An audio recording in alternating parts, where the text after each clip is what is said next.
Even with that distraction, it was business as usual in the Kilpatrick corruption trial. Federal prosecutors say Detroit's former mayor owes nearly $200,000 in taxes because of cash he failed to report as income.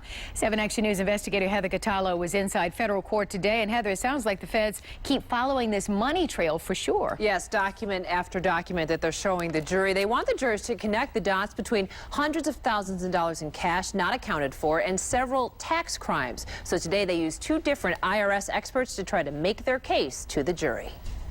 An IRS certified fraud examiner says Kwame Kilpatrick owes the government nearly $200,000 in taxes. Federal prosecutors have spent the last few days showing the jury in the Kilpatrick corruption case hundreds of thousands of dollars in cash expenditures that allegedly were not reported by Detroit's former mayor on his federal income taxes. The IRS expert told the jury today that he added up various cash deposits in bank accounts and cash payments on Kilpatrick's credit cards. The expert says that because of all that cash, between 2003 and 2008, Kilpatrick owes more than $195,000 in taxes.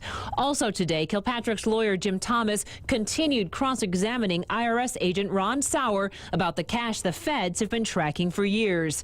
Thomas seemed to suggest checks given to Kilpatrick as gifts could have been cashed at check cashing stores in Detroit, which would not have been recorded in the former mayor's bank accounts. Sauer testified that the IRS did not subpoena any check cashing stores, but maintained that gifts received from birthday parties or other events to help Kilpatrick still would not account for the $1.4 million Kilpatrick spent during a 6-year period. Thomas did get Sauer to admit that he did not account for any potential cash gifts in that dollar amount, though.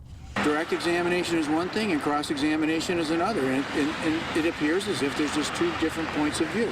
And it was never more clear that there are 2 points of view with this witness. Thomas also tried to chip away at the feds' allegations that thousands of dollars in Kilpatrick's civic fund expenses were used for personal gain. Thomas showed the jury a check that Kwame Kilpatrick wrote to the civic fund to reimburse some of the trips he took. But Agent Sauer pointed out that the check was only written after the feds had subpoenaed records from the nonprofit. In my opening statement, I had originally told the jury that we were going to be challenging the investigation, okay? And obviously that tees up the very point that I was making with this agent today. And we'll see how this goes.